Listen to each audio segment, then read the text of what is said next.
I was watching Jake Paul, right? And I was watching Jake Paul, and Jake Paul did an interview with Trump, and Trump said something that's pretty interesting, I think. So let's get him on here to talk about it. Right? And this is where I want to lead to um, what what uh, how the Iranian war, I believe, is not an Israel war, and we're helping out Israel, right? Israel is a proxy. You know what I mean? Like we're using Israel um, because they have their own sets of problems, and and uh, and Trump, I feel, believes that it's time for America um, to it's almost like revenge, right? So, and I'll get into that right now. So let's listen to Trump in his interview with Jake Paul. We had a great election. This was a great election. And the country's doing unbelievably well. This country, I mean, we did this excursion. We had to do it, wipe out evil. Sometimes you have evil. And for 47 years, they've been killing people, in the most violent way. The roadside bombs all over the place. That was 95% of them are from Iran. Soleimani, that was the one. We took him out. We did a lot of things. All right, did you catch that? He said for 47 years. Are from Iran. Soleimani, that was the one. We took him out. We did a lot of things, the B-2 bombers, and all of this whole thing that we're doing now is people have waited for 47 years for it to happen. So we have to do it right. But our military has been unbelievable. No, and I commend you for your bravery, and I think so many Iranians do as well. And I was a bit shocked too. Like everyone else in the world was like, "This is the greatest thing," and I think what you're doing is phenomenal. And I was shocked that so many activists, like in America. Yeah, so Trump said for 47 years we had to do it. Right?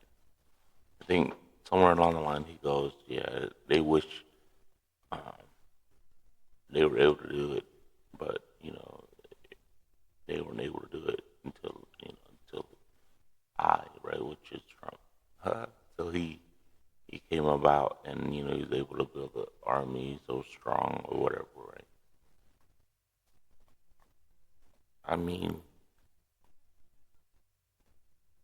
yeah, it could be true. I mean, I'm not saying it's not true, but it could be true that he might have been the only president that's able to take the charge on this, right?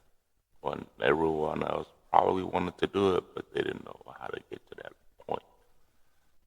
Or, you know, but I guess America is using Israel as a scapegoat, for I think it's for America's war against Iran. So, so this is what happened a few days ago, March, right? Like March 15th. Today. Yeah, probably like sometime last week. Pentagon identified 6 U.S. airmen killed in refueling tanker crash in Iraq after mid-air collision. So they did a mission. Were uh, six U.S. airmen took the aircrafts to go refuel some of the aircrafts that's doing their missions in Iran, and they had to refuel in Iraq, right? So 6 U.S. airmen died during that mission because something went wrong. And it wasn't in active combat. It was just something went wrong while they were trying to refuel. So basically, let's read into it a little bit before we get into some of the deeper stuff. The Pentagon has identified 6 U.S. service members who were killed when a KC-135 refueler aircraft crashed in western Iraq during the combat mission in support of Operation Epic Fury. Okay, so that's the Epic Fury is the war in Iran. But they were refueling in Iraq. The incident, which occurred on Thursday, took place in a friendly airspace during an specified incident involving another aircraft. While the other plane landed safely, the KC 137 crashed. Military officials said the incident was not due to hostile or friendly fire and remains under investigation. Airmen were assigned to the 6th Air Fueling Wing at MacDill Air Force Base in Florida, and the 121's Air Refueling Wing at Richtenbacker Air National Guard Base in Columbus, Ohio, according to U.S. government and state officials. Those killed were Maj John Alex Kleiner, 33, Captain Ariana Savino, 31, Tech Sergeant Ashley Pruitt, 34, Captain Seth Kowal, 38, Captain Curtis August, 30, and Tech Sergeant Tyler Simmons, 28. And it goes into like some of their accomplishments and whatnot. And, and who they left behind as far as, their friends and family goes. And that's the plane that crashed right there.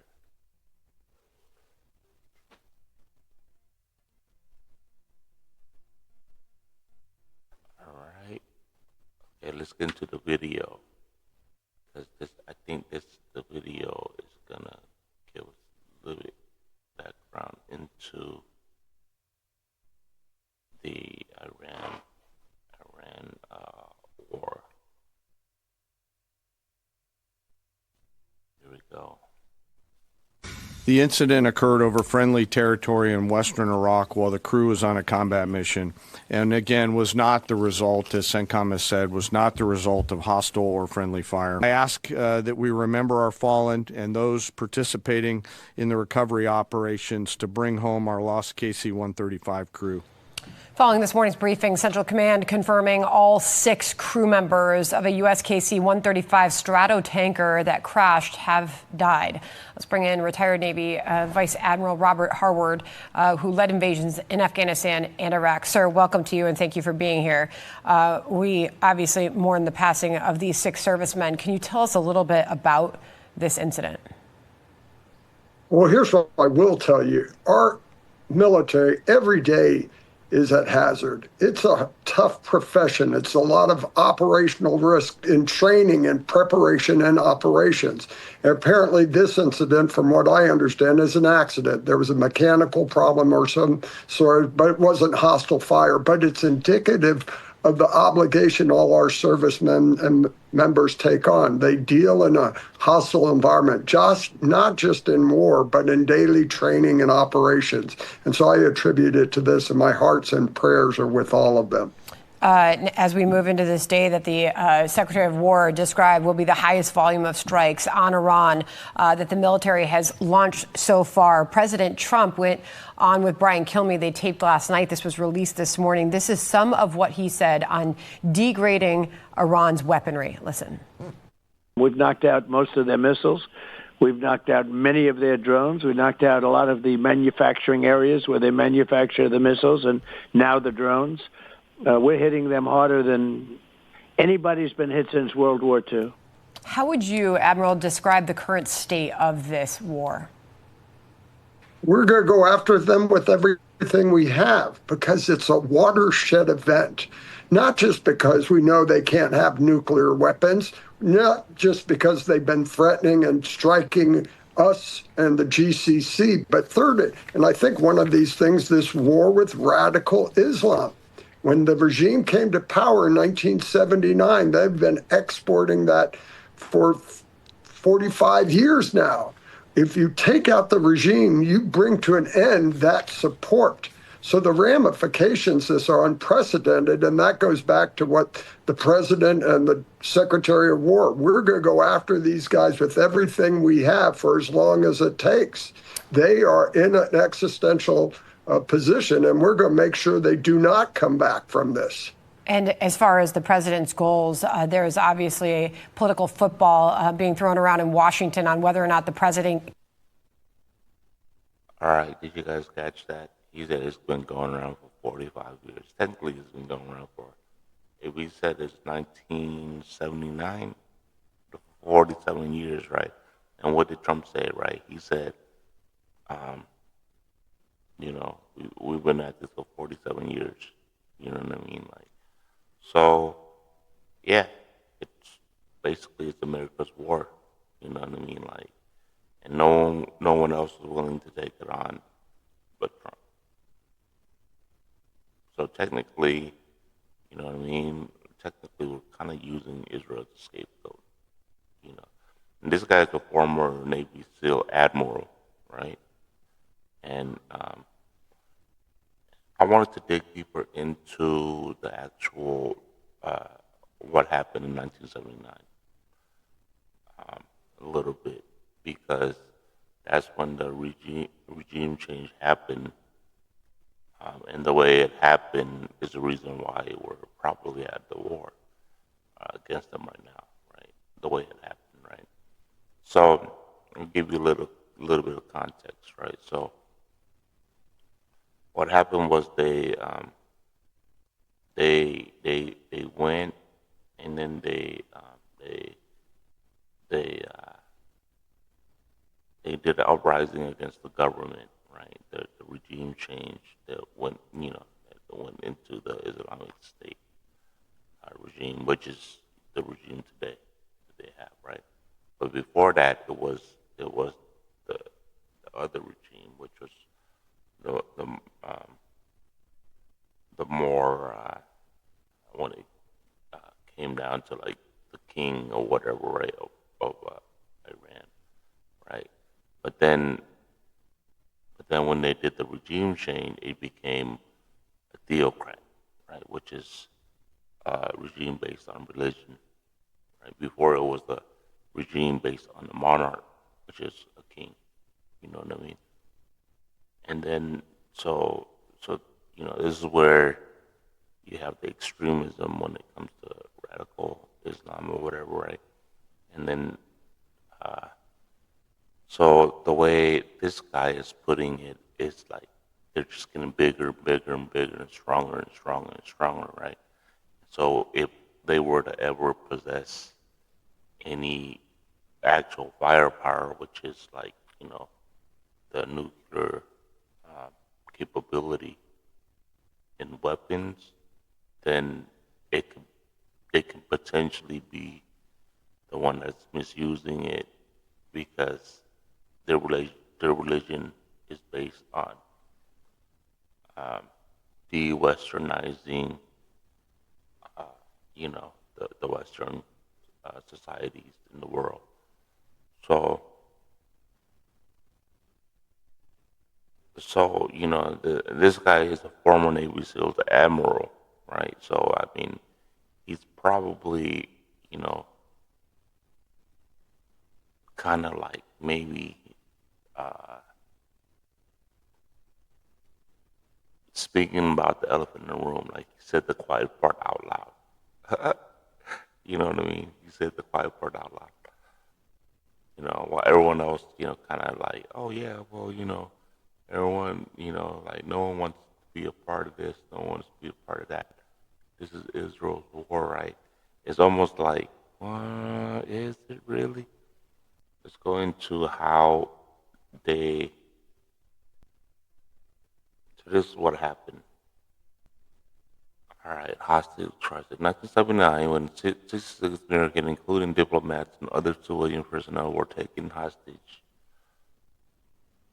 at the embassy of the United States in Tehran, with 52 of them being held until January 20, 1981. The incident occurred after Muslim students, followers of the Imam's line or lineage, stormed into the occupied building in the months following the Iranian Revolution, right? So the reason, okay, so they had a revolution, right, against their quote unquote government, right? With support from Ruhollah Khomeini, who had led the Iranian Revolution and would eventually establish the present-day Islamic Republic of Iran. The hostage taker demanded that the United States extradite Iranian King Mohammed Reza Pahlavi, who had been granted asylum by the Carter administration um, for cancer treatment. Uh, Notable among the assailants were Hossein. Okay, okay. Um, okay. So all these people were able to had asylum because they were um, the king at that time had cancer, so they were given asylum to go to the United States to take care of the cancer. But eventually the king died, right? So the hostage crisis contributed to dramatic decline in Iranian United States division. After 444 days, it came to an end with the signing of the Algiers Accord between the Iranian and American government. Iran's king died in Cairo, Egypt, July 27, 1980.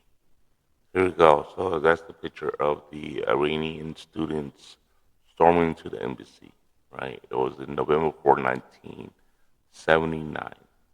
They kind of used that as part of the revolution to overtake the government. Yeah, so they had American hostages, and they weren't released. So they weren't released until Reagan took office, and all this that happened caused Jimmy Carter not to be able to be reelected in his in his next term. So Reagan had to come in, and then they were released right before Reagan came in. Let's look at their tactics. Right? The American magazine Time described the Iranian hostage crisis as the entanglement of vengeance and mutual incomprehension. American President Jimmy Carter called the hostage taking as an act of blackmail and hostage victim of terrorism and anarchy. Among the proponents of the Iranian Revolution, it was seen as the act against perceived attempt by the United States to undermine the uprising against Iran's king, who had been accused of committing numerous human rights abuses against Iranian descendants through his Bureau for Intelligence and Security of the State.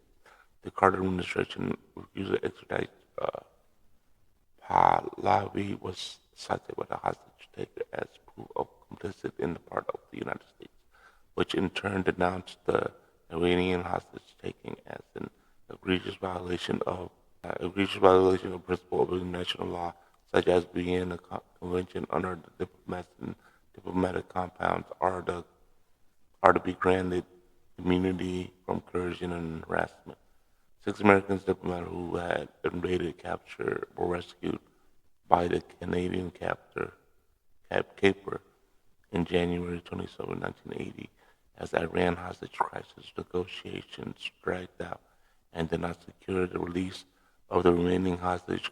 Carter approved Operation Eagle Claw on April 24, 1980. The effort failed, however, resulting in the death of 1 Iranian civilian, 8 American soldiers, prompting Secretary of State Cyrus Vance to resign from the position. By September 1980, the beginning of the Iraqi invasion of Iran spurred the Iranian government to negotiate with the United States as part of the initiative mediated by Nigeria. Political analysis cited that the standoff was a major factor of the downfall of Carter's presidency, culminated in the landslide loss of the 1980 presidential election. The hostages were formally released into the American custody one day after Algiers court were signed, just minutes following the first inauguration of Ronald Reagan.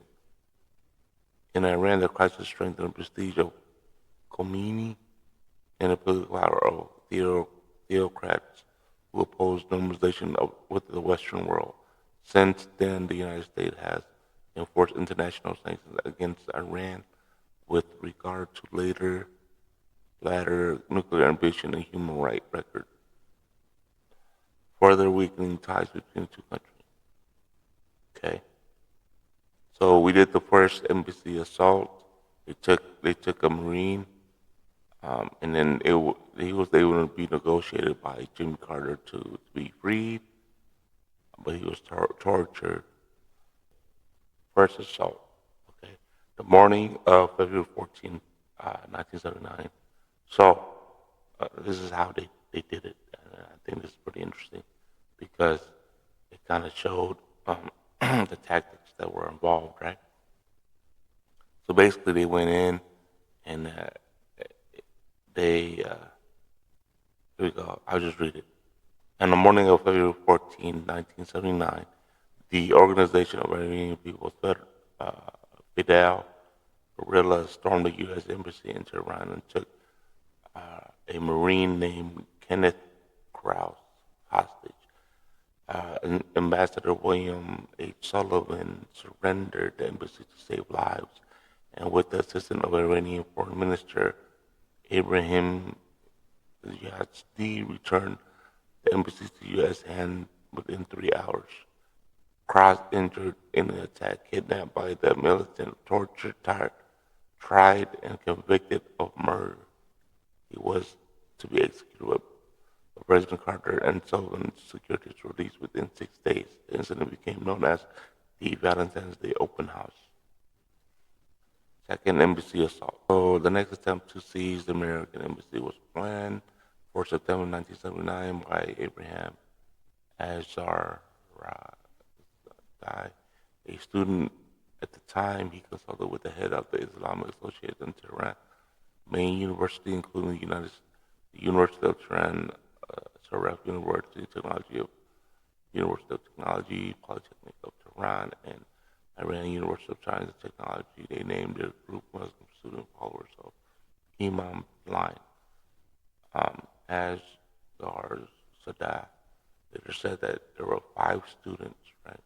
So this student at the time, the next attempt to seize the American embassy was planned on September 19th, 1979. So February, I guess Americans were able to conduct business as usual. And then they did it again in September, right? This time by Abraham Asghar Zadai. So I guess, they did it once.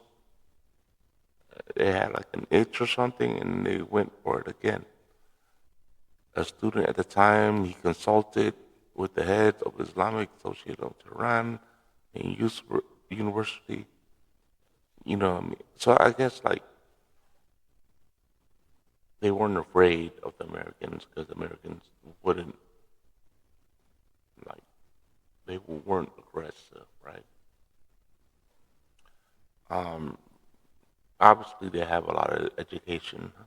University of Tehran, University of Technology. Okay. Asghar Sadat later said that there were 5 students in first meeting to whom wanted to target the Soviet embassy because the USSR was a Marxist and anti-God regime. 2 others, Mohsen Mahdi, supported Asghar Sadat, chosen target, the United States. So they were going to choose the Soviet embassy, but then the two other outvoted the guy. Chose the United States. Our aim was to object against American Western by going to the embassy and occupy it for several hours. Right? That's what he said. Sagar Zadai said, announcing that our objection from within the occupied compound will carry our message to the world in a much more firm and effective way. Marda Mardamadi told the interviewer we intended to detain the diplomats for a few days and maybe even 1 week, but no more. So they went in there and they're like, yeah, you know what? We're just going to be here for a couple of days, not to be afraid, right? Spokeswoman administered during the crisis said that those who rejected did not participate in the subsequent event. The students observed seizure of the Marine security guards from nearby rooftops overlooking the embassy. They also drew on their experience from the recent revolution during which the embassy grounds were briefly occupied. They enlisted the support of the police officer in charge of guarding the embassy and the Islamic Revolution. So basically, the embassy had Islamic Revolutionary Guards to protect the embassy, but they enlisted the support of the police officer that was guarding the embassy. So they had moles as Garzadai and other senior organizers, including Abbas Badai and Mohsen Madamadi, now professor of political science, rejected claims that Ayatollah Rada Khomeini had orchestrated or instructed them to carry out the attack. The students had wanted to inform him, but according to the author, Mark Bowden and Altoya, Mohammed Kohina persuaded him not to do so. Kohina feared the government would use the police to expel the students as they had occupied in February. The provisional government had been appointed Khomeini, so that Khomeini was likely to go along with the government request to restore order. On the other hand, Konida knew that if Khomeini foresaw the occupier were faithful supporters of him, unlike the leftists in the first occupation, and that large numbers of pious Muslims had gathered outside the embassy to show their support for the takeover. It would be very hard, perhaps even impossible, for him to oppose the takeover, and would paralyze Barghoutan administration, which Koiniha and the students wanted to eliminate. Supporters of the takeover stated that their motivation was fear of another American-backed coup against the Popular Revolution. Third Assembly Assault. So that happened in September, so November 4, 1979. One of the demonstrators organized the Iranian Student Union, loyal to Khomeini, erupted into an all-out conflict outside of the wall compound housing the U.S. Embassy at 6:30 a.m. The ringleader gathered between 300 and 500 selected students and briefed them on battle plan. The female student was given a pair of metal cutters to break the chains locking embassy gates and hid them beneath her shadow. At first, the student planned symbolic occupation in which they would release statements to the press, leave when the government security force came to restore order, and was reflected in placards saying, "Don't be afraid, we just wanted to sit in." When the embassy guards brandished firearms, the protesters retreated with one telling Americans we don't mean any harm, but as it became clear the guards would not use deadly force and a large angry crowd had gathered outside the compound to cheer the occupier and jeer the hostages, and the plan changed. According to the embassy staff, members of the bus polo demonstrators began to appear outside the embassy shortly after that Muslim student followers of the Imam's line broke through the gates. As Khomeini's father had hoped, the Khomeini support take over, according to the foreign minister Yazdi, and went to Qom to tell Khomeini about it, and Khomeini told him to go and kick them out. But later that evening, back in Tehran, Yazdi heard on the radio that Khomeini had issued a statement supporting the seizures, calling it a second revolution in the American spy then, and the embassy and American spy then in Tehran. So basically, they called the embassy as an American spy in Tehran. The Marine and embassy staff were blindfolded by the occupier and then paraded in front of the assembly photographers. In the first couple of days, many of the embassy workers who had sneaked out of the compound had not been there in time of the takeover were rounded up by the Islamists and returned as hostages. And six American diplomats managed to avoid capture and went into hiding until one of the diplomats, Robert Anders, called Canadian counterpart John Sheridan seeking help. The group of six stayed in personal homes with two Canadian diplomats. Two of the six stayed in Canadian Ambassador Kenneth Taylor, and the other four stayed in Sheridan's family for 39 days in a joint covert operation known as Canadian Caper. The Canadian government and the CIA managed to smuggle them out of Iran in January 28, 1980, using Canadian passport and cover story that identified them as the film crew. Others went to Swedish embassy in Tehran for 3 months. The State Department diplomatic cable of November 8, 1979 detailed a tentative, incomplete list of U.S. personnel being held in the compound. Motive and man. Yeah, I think that was a Ben Affleck movie. I forgot what it was called, but yeah, I think that was about that time period or that event. A State Department diplomatic cable of November 8, 1979 detailed a tentative incomplete of the U.S. personnel being held in the embassy compound. Motive and demand. Muslim students, followers of the Imam line, demanded that the Shah Mohammad Reza return to Iran for trial and execution in the U.S. So they wanted the king, right, that was, doing cancer treatment to come back and then face trial and then to be executed for human rights violations, right?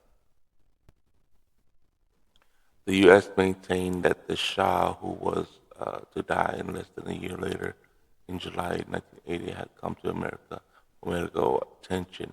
The group's other demand included the U.S. government apologize for its interference in the international affairs of Iran, including the overthrow of the Prime Minister Mossadegh in 1953 and that Iran's frozen asset in the United States be released.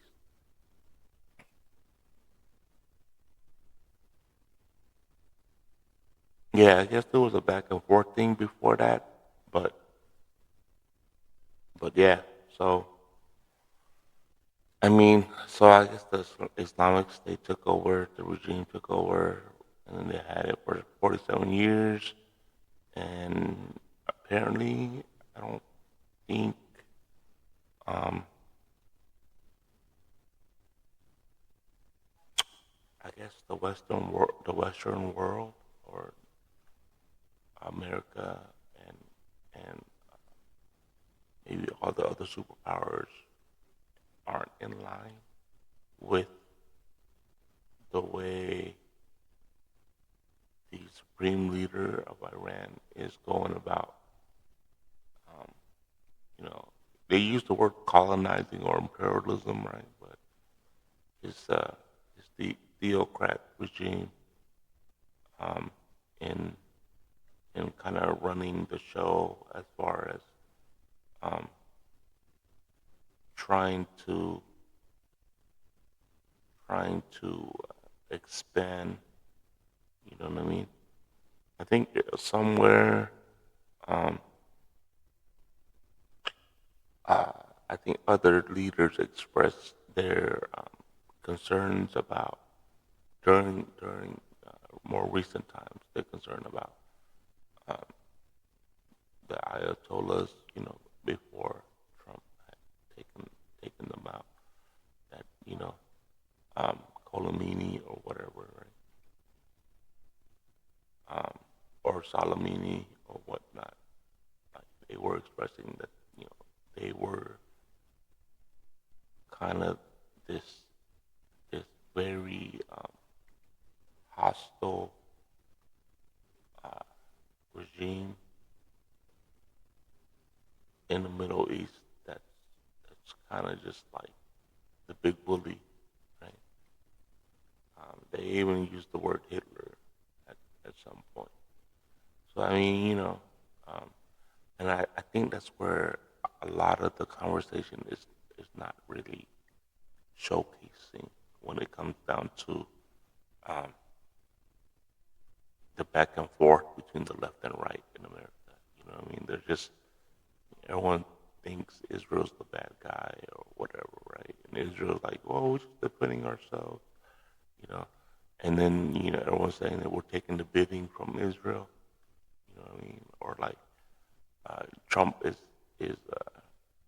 Benjamin or Bibi's puppet or whatnot. But it's not right. If you listen to the former general, he's like, yo, it's been going on for 47 years. Listen to Trump, he said the same thing 47 years. And if you do the math, 47 years is 1979. But all this took place right here. But anyway, you know what I mean? What do I know anyways, right? I'm just, the guy that's just trying to learn about everything as I go. So, I mean, yeah, that's all. That's all for me today. You know what I mean? This is what I see, right? This is my intaking of information. You know what I mean? Like, and I'm not gonna flower it, right, in any other way. But this is the fact of the matter. This is the truth. You know what I mean? You guys can take it or whatever, but this is historically, this is what happened. And everything else, I feel like they're just, you know, clickbaits, right? All these little shorts, and everyone's crying about this, crying about that, or like mad or angry or whatever, right? And they're using rage bait. It doesn't it doesn't tell the story, right? It causes other people to just get fueled up, and they're just like, oh, I'm against this, I'm against that, but they're not really putting it together, right? They're just like, oh, I'm against this policy. Or what policy are you against? How does it align with anything? You know what I mean? Like that, does it carry a weight to where you can't function normally anymore? Because if so, then I think you're missing the point. Point is, regardless of the fact this was gonna happen, you know what I mean? No one's gonna sit there and watch someone, get bullied, right?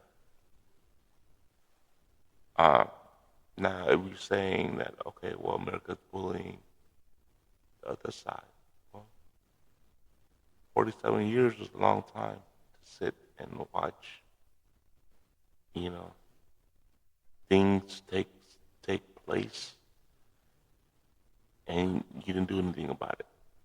You know what I mean? Um, so let's just, you know, I'm just bringing it to light in a way where it might give a better conversation rather than, picking and choosing sides that don't give better answers to problems. You know what I mean? So let's say we'll give you a problem, right? Gas prices are high. Well, why is the reason why the gas prices are high? We're just not going to stop something that can't turn back the hands of time. You got to finish the job that you started. You know what I mean? Like, oh, I'm sorry, I did this. No, dude, we're already in it. You know what I mean? I'm pretty sure the Iranian government knows exactly the reason why they're in it, right? And, they're using information in a strategic way to disenfranchise or people, to divide them, right? So they can be confused, right? Because, you know, maybe they want to be seen as a victim, more or less. So they keep their government, you know what I mean, while, you know, other forces really want a regime change. You know what I mean? Like, because it's almost like what happened in Venezuela, right? Maduro cheated, right? He stole the election from underneath somebody else who actually won, right? And, the people over there that suffered was like, hey, look, you know what I mean? This guy got this thing illegally, you know what I mean? And he was just an evil dictator, right? So in that essence, like they just, you know what I mean? Like maybe a lot of evil dictators got their role or their position in an aggressive way, right? And so,